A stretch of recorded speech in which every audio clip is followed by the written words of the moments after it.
Hey folks, it's been a while since my last upload, I know, but I apologize for that. I've been dealing with some stuff that I've had to take care of, and I'm still working on. Anyway, I just wanted to come on here with a quick video about something that I just found out about. I've got a lot of stuff I've wanted to talk about, but I just haven't been able to here lately. I'm not going to go into why, but just understand I haven't been able to get on here. So I've got a lot of catching up to do, but what I really wanted to talk about in this video is credit card companies tracking gun and ammo sales. Now, up until now, the Amalgamated Bank and the ISO, International Standards Organization, man, I can't talk today. It's been a rough one. There have been codes assigned to retailers for credit card transactions. These codes help these companies track with the sales and transactions with these particular companies. Each classification of company or retailer has its own code. Up until now, firearms related purchases have always been classified under sporting goods or something similar to that. Sporting goods retailers, outdoor supplies, or general retail merchandise. But a lot of the gun control community has put pressure on the Amalgamated Bank and ISO to track firearm sales and ammo sales, with the intention of making it impossible to purchase with a credit card. Now, this is something they've been working on for about 3 or 4 years now, but they finally got it to go through. About 36 to 48 hours ago, Visa, American Express, and MasterCard have all agreed to adopt the new coding standard issued by ISO, which would give firearms and ammunition and firearms related items their own unique identification code to make it easier to track. Now, Guns and Gadgets, that's a great channel, by the way. I follow it all the time. He really knows what he's talking about. He's covered this. He's done a really good video on this, actually 2 videos. He went into this, but essentially what's happening is now, whenever you buy a gun with a credit card, or buy ammo with a credit card, or even with, as Guns and Gadgets mentioned in his video, you can go to a sporting goods store and buy a 21 gun safe for $4,000, $5,000, $6,000, however much it costs. That will fall under the new firearms ammo classification. So they'll be tracking that. The problem is, if you purchase that safe, it doesn't specifically mention on the transaction what you bought. It just looks at, as he said, you'll see a $4,000 to $7,000 charge in the firearms related sales transaction. And the whole point of this is to raise red flags anytime somebody makes a suspicious purchase. The idea being that you can stop illegal sales by tracking this information and reporting any suspicious activity. Not that anybody with any common sense believes that you can go out and buy an illegal firearm with a credit card. I mean, if you believe you can do that, you need more help than is available, I'm guessing. You're just sadly delusional if you think that you can go out with a credit card and purchase an illegal firearm, because that's not how things work. But the idea is to create resistance to buying firearms, ammunition, and self-defense items using credit cards. It's a form of backdoor gun control, a way of weakening the Second Amendment. The end goal being having no bank and no credit card company willing to pay for any kind of firearms related item, all in the name of reducing gun violence and reducing illegal gun activity. And we all know that's not what this will do. What this will do, and is probably a side item that they have on their agenda, is it will create a registry of sorts of what you've purchased, how much you've purchased it, and how often you purchase it. So you might be buying one gun here or there. You might be buying some ammo to take to the range or to take to a training class to get more proficient with your firearm. Nothing illegal about that. But these people will automatically know and be able to report how many of these transactions you're making on your credit card. And it wouldn't surprise me if the transaction for the credit card also applies to the Visa debit card system. So if you use your debit card with the Visa logo on it, which is run through a credit card processor, you might be tracked that way as well.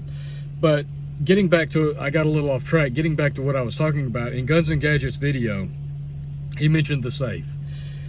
Okay, you buy a $4,000 to $7,000 gun safe, it doesn't show up on that transaction that you bought a safe, just that there was a purchase from a firearms retailer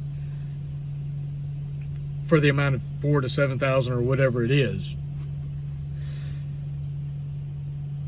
It could be that they set up this standard where any purchase amount over a certain limit sets off automatic red flags.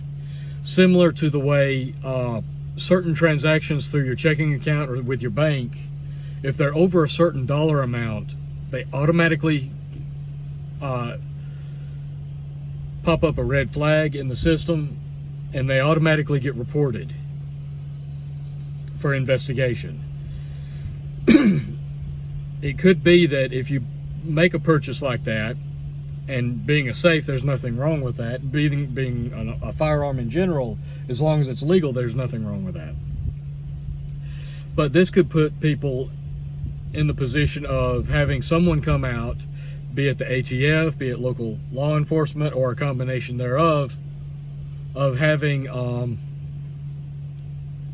these law enforcement officials come to your door to do an investigation with or without a warrant, as we've seen in some of the recent videos of ATF coming to your door to question the purchases of multiple firearms, demanding to see the firearms to verify that you have them. Those videos have been popping up a lot here lately.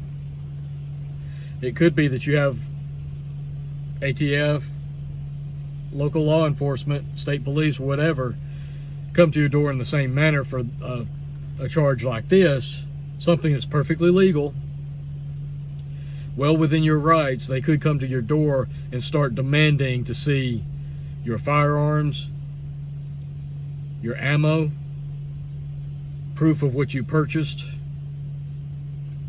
So to me, this is nothing more than, like I said, backdoor gun control. It could also be a form of gun registry, because they may not know exactly what you've purchased, but they have your name and information that you've purchased something from that firearms retailer.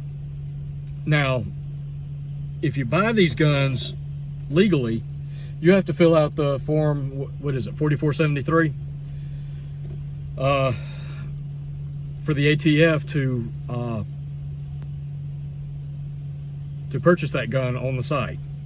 Now, the firearms retailer, the FFL, doesn't normally transmit these to the ATF, but they do keep them on record.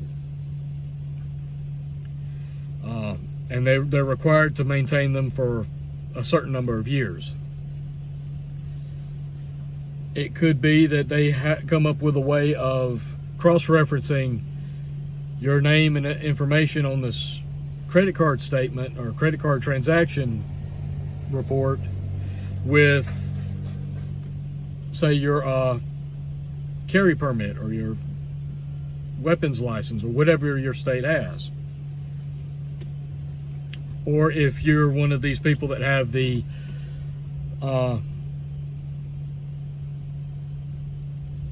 more restricted items that require tax stamps, the suppressors and so forth, and the class 3 firearms, you have to have certain documentation for that, and you have to be on file for that. They could cross-reference that, and while they may not know exactly what you have, they know who you are, and they know where you live. Thereby, they can come by your house armed and demand, again, with or without a warrant. Who knows these days the way this administration's doing things, but with or without a warrant, demanding to see your firearms, how you've got them secured, your ammo, and other items. This could also apply to body armor, because there have been reports that in recent years that there is an effort to ban body armor. So just be aware, there's certain things that you can't purchase with cash. Or at least there's certain things that most people can't purchase with cash.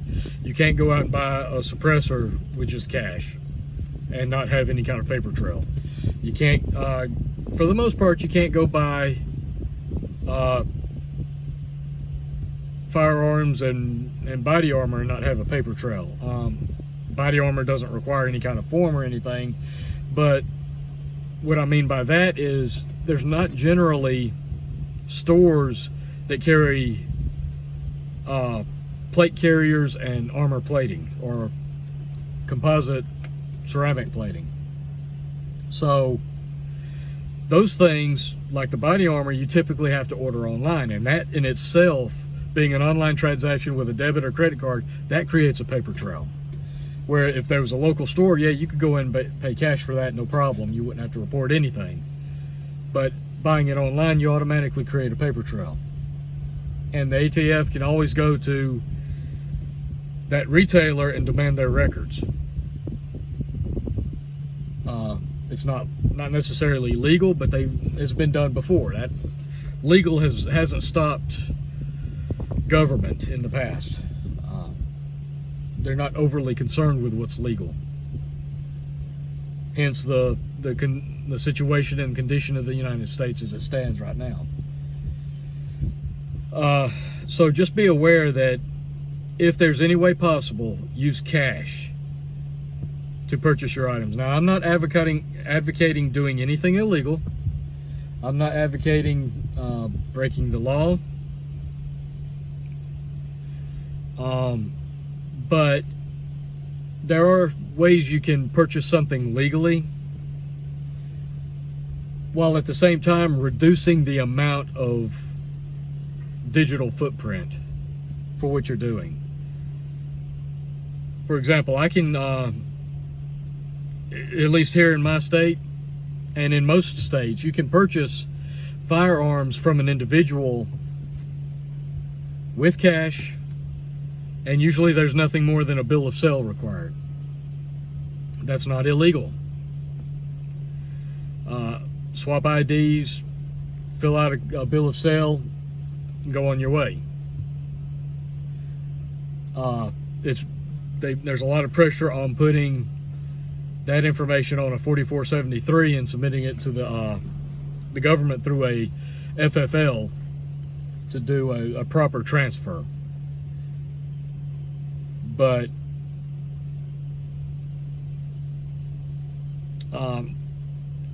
transfers through FFLs aren't mandatory between private individuals at the moment. Again, I'm not advocating doing anything illegal. Mind your P's and Q's, cross your T's, dot your I's, all that kind of stuff. Watch your back. Do things smart. Don't do anything stupid and illegal and get yourself in trouble. You don't want to set yourself up to where the government can come nab you for something stupid.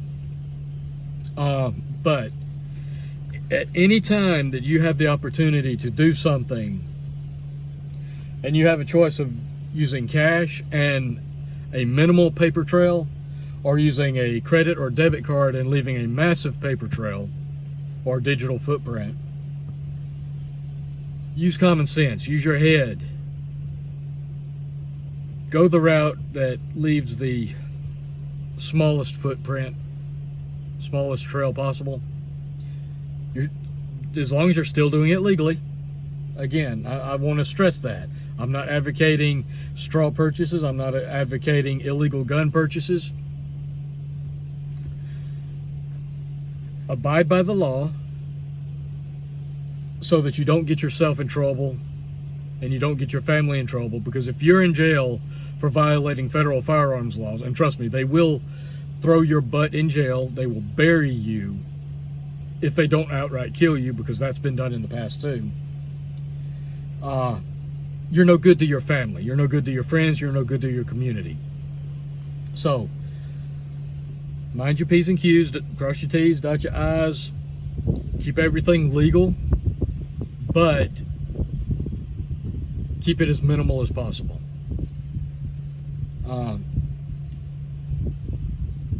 Think about these things when you're making your purchases. They track everything. Everything is being tracked now. Everything you do, everywhere you go, everything you buy, believe it or not, is being tracked in one way or another. It's the digital age.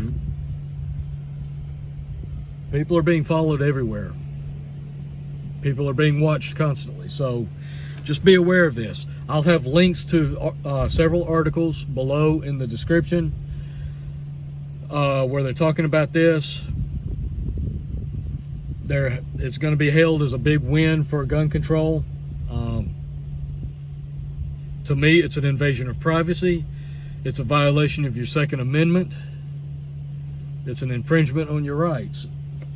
Completely unconstitutional, but again, this government, this administration particularly, has shown that they have no regard for the Constitution, your rights, your privacy,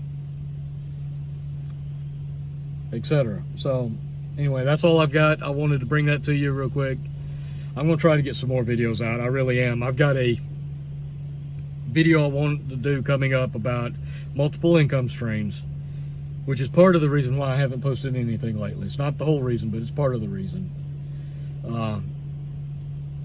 And I might go into that part of it a little bit. But anyway, I appreciate you guys watching. Like, share, subscribe if you haven't. I'm sorry again for the absence. Life gets complicated. Life gets in the way sometimes, and sometimes you got to take and prioritize things. And I'll try to get some more videos out as I can. Again, I appreciate you guys watching. Like, share, subscribe if you haven't. And just stay aware, stay alert, stay safe, and keep your family safe. Take care of yourselves. Until next time, folks, I'll catch you later.